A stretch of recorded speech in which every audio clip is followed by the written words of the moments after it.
अस्सलाम वालेकुम फ्रेंड्स, कैसे हैं? उम्मीद है सब खैरियत से होंगे। सबसे पहले तो आज रमज़ान का पहला रोज़ा है और आप सबको रमज़ान का महीना बहुत बहुत मुबारक हो। अल्लाह ताला इस मुबारक महीने की रहमतों से हमें फैज़याब होने की तौफ़ीक अता फ़रमाए, आमीन। आज मैं आपके साथ 4 तरह की डिफरेंट चटनियाँ शेयर करूँगी जो कि रमज़ान में आप बहुत आसानी के साथ बनाकर पूरे रमज़ान में इंजॉय कर सकते हैं।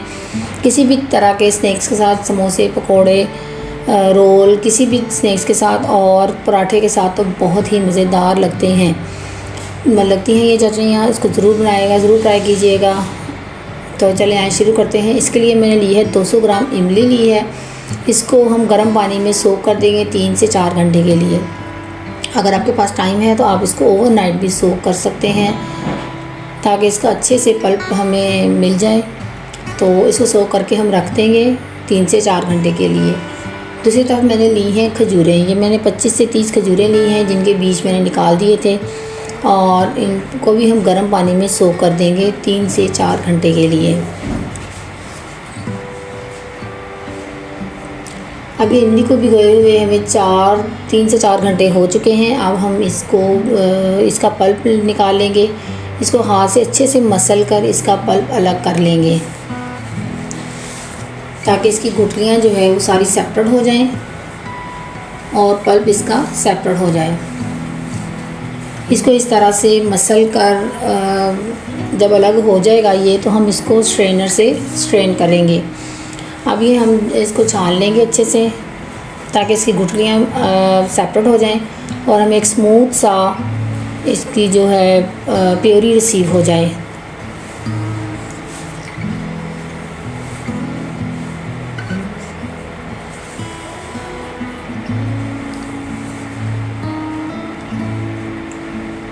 इसको 3 से 4 दफ़ा मैं 4 स्टेप्स में इसको अलग अलग थोड़ा थोड़ा डाल के इसको छान लूँगी। ये देखें इस तरह से। अब इसमें थोड़ा सा पानी ऐड करेंगे ताकि जो भी गुठलियों के साथ थोड़ा बहुत पल्प है वो भी अच्छे से सेपरेट हो जाए ताकि बिल्कुल भी ज़ाया ना हो। अब ये जो गुठलियाँ हैं हम इन्हें फेंक देंगे। अब जो बाकी है वो 2 से 3 दफ़ा में मैं इसको छान लूँगी और ये मैंने पल्प पूरा सेपरेट कर लिया है। अब इसको हम डालेंगे ब्लेंडर में।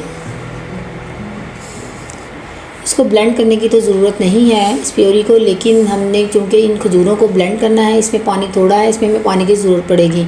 तो हम अगर पानी डालेंगे तो हमें बहुत ज़्यादा देर इसको पकाना पड़ेगा गाढ़ा करने के लिए। तो हम उसी इमली का पल्प यूज़ करेंगे और इसको ब्लेंड कर लेंगे और एक प्योरी बना लेंगे स्मूथ सी।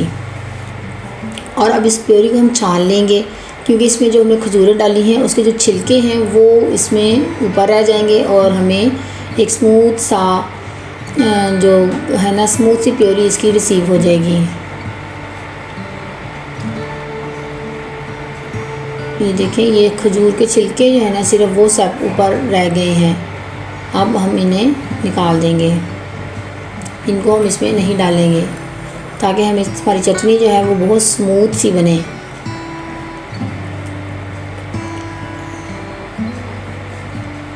तो इस तरह से सारी ये जो प्योरी है मैंने छान ली है। अब ये हमारे पास हम क्या करेंगे, एक पैन लेंगे, उसमें इसको डाल देंगे, इसमें शिफ्ट करके इसे पका लेंगे।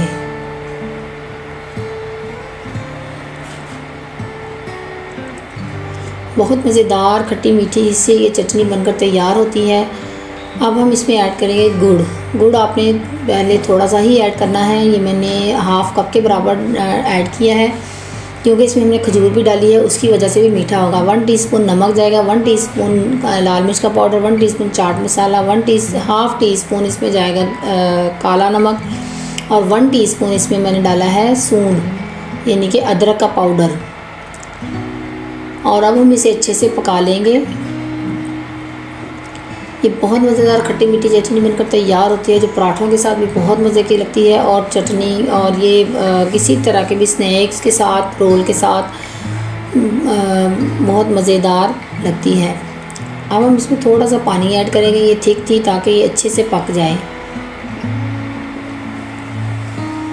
ये मुझे गाढ़ी लग रही थी तो मैंने इसमें पानी ऐड किया था और इसको हम अच्छे से पका लेंगे। इसको बॉयल आ गया है पकाने का मकसद इसका ये होता है कि इसमें जो पकाने से जो इमली की खटास होती है बहुत ज़्यादा वो कम हो जाती है।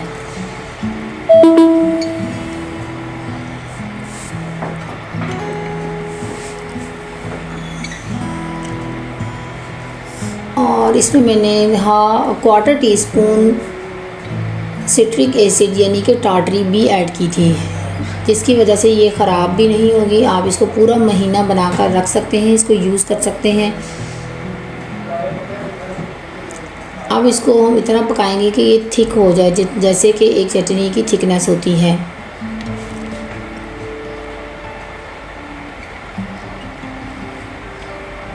अब ये अच्छे से पक गई है, इसकी थिकनेस ये देखें, ये परफेक्ट है। ये ठंडी होने के बाद भी थोड़ी सी थिक होगी। अब हम इसे ठंडा कर लेंगे, फ्लेम हम ऑफ़ कर देंगे और इसे ठंडा होने के लिए रख देंगे।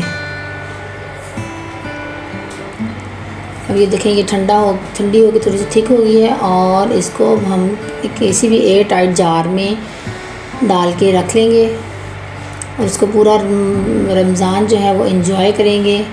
जो बच्चे केचप बहुत शौक़ से खाते हैं, आप उनको ये दें, ये बहुत मज़ेदार लगती है और हेल्दी भी है। इसको ज़रूर बनाएगा, ज़रूर बनाकर एंजॉय कीजिएगा और मुझे अपना फ़ीडबैक ज़रूर शेयर कीजिएगा कि आपकी चटनी कैसी बनी और बच्चों ने एंजॉय किया।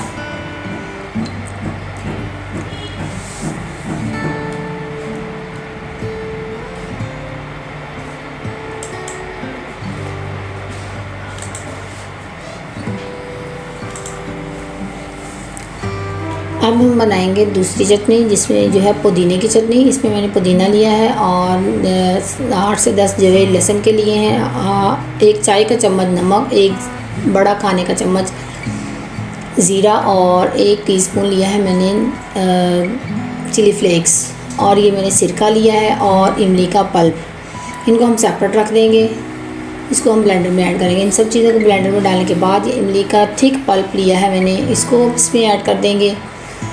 और हम जो सिरका मैंने रखा है हाफ़ कप, ये हम इसमें ऐड कर देंगे।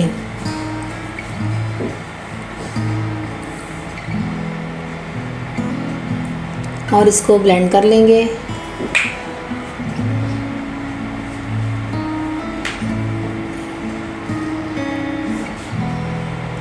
और ये देखें, ये ब्लेंड करने के बाद हम इसे एक जार में, एयर टाइट जार में डाल के रख लेंगे। और ये 15 से 20 दिन में बिल्कुल भी ख़राब नहीं होती। इसमें हमने पानी बिल्कुल भी यूज़ नहीं किया, इसमें हमने सिरका डाला है और जिसकी वजह से ये बिल्कुल भी ख़राब नहीं होगी। और ये देखिए, इसको हमने दरदरा सा रखना है, बहुत ज़्यादा इसका पेस्ट नहीं बनाना। ये बहुत मज़ेदार लगती है पराठे के साथ। आप किस दही बल्लों में यूज़ करें, इसे समोसों के ऊपर डालें, किसी भी स्नैक्स के साथ इसको दही में डाल के यूज़ कर सकते हैं। बहुत मज़ेदार बनकर तैयार होती है, तो ज़रूर बनाएगा। अब हम बनाएंगे आलू बुखारे की चटनी। आलू बुखारा मैंने लिया है 200 ग्राम और इसको हम गर्म पानी में सोक कर देंगे 3 से 4 घंटे के लिए। अगर आपके पास टाइम है तो आप इसको भी ओवरनाइट सोक कर सकते हैं, ताकि इसकी गुठलियाँ जो है ईज़िली सेपरेट हो जाएं। जैसे हमने इमली को भिगो कर रखा था 3 से 4 घंटे के लिए, ऐसे ही हम इसको रखेंगे और इसका भी पल्प जो है वो सेपरेट कर लेंगे। ये देखें, सेम उसी तरीके से मैंने इसकी गुठलियाँ निकाल दी हैं और ये उसका पल्प हमें मिल गया है। अब हम इसे, ये चूँकि स्मूथ नहीं है, हम इसे ब्लेंडर में डालेंगे और इसको ब्लेंड कर लेंगे।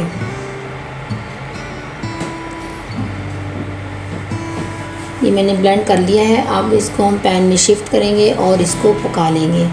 थोड़ा सा पानी इसमें डाल के भी इसमें डाल देंगे, ताकि हमारा बिल्कुल भी जो पल्प है वो ज़ाया ना हो। और इसे पकाना शुरू करेंगे।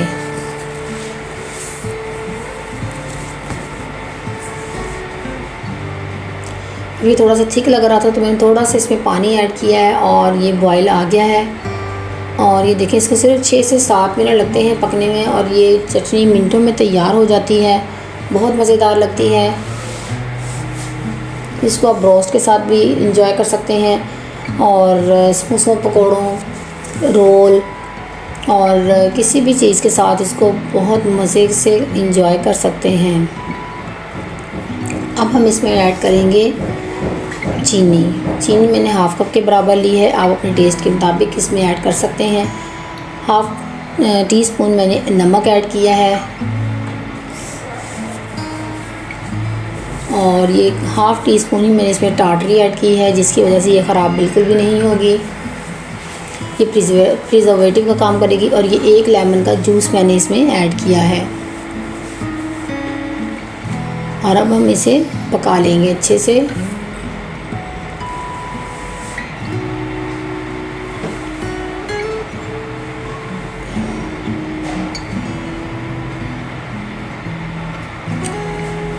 जब ये अच्छी सी थिक हो जाएगी तो हम इसे उतार लेंगे।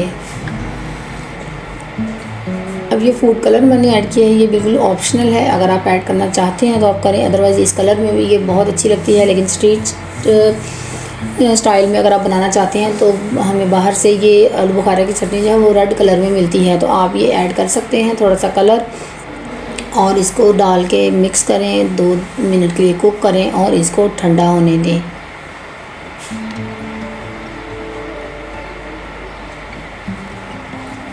ये मैंने कलर थोड़ा सा कम लगा था, मैंने थोड़ा सा और ऐड किया है और ये देखिए ये कलर कितना अच्छा रेड कलर हो गया है। अब हम इसे ठंडा कर लेंगे। ये बिल्कुल परफेक्ट है इसकी कंसिस्टेंसी, ये देखें। अब इसे हम ठंडा कर लेंगे।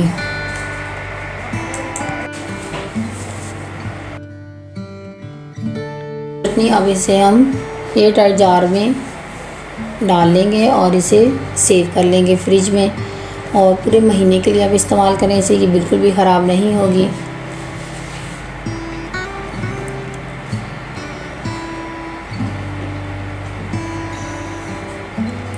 अब हम बनाएंगे धनिए की चटनी।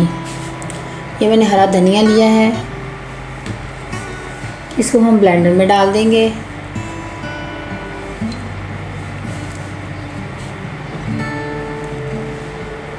आप क्वांटिटीज़ अपनी मर्ज़ी के मुताबिक कम या ज़्यादा कर सकते हैं। अब इसमें मैंने 5 से 6 सब्ज़ मिर्चें हैं काट के वो डाल दी हैं। ये तेज़ वाली मिर्चें हैं और ये 6 से 7 जवे लहसुन के हैं जिनको मैंने बारीक बारीक काट लिया था। और 2 इंच का अदरक का टुकड़ा है, उसको मैंने बारीक बारीक ये काट लिया है। अब इसको ऐड कर देंगे। और अब ये 1 टीस्पून नमक है और 1 बड़ा चम्मच खाने का ज़ीरा हम इसमें ऐड करेंगे।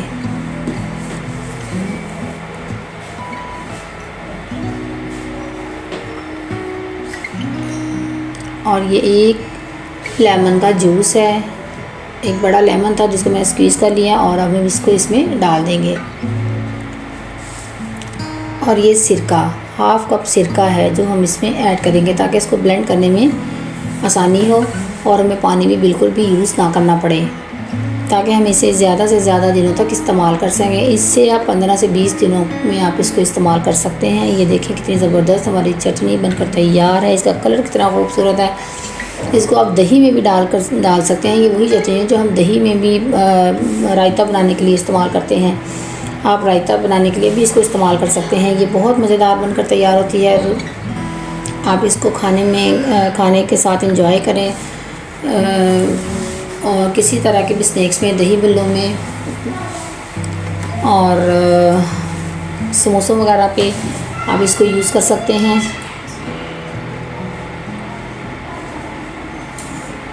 इसको एयर टाइट जार में डाल के रख लें और इसको एंजॉय करें। उम्मीद करती हूँ कि आपको चारों रेसिपीज़ जो हैं वो अच्छी लगी होंगी। इसको ज़रूर ट्राई कीजिएगा और एंजॉय कीजिएगा और अपना फ़ीडबैक ज़रूर शेयर कीजिएगा। अल्लाह हाफिज़।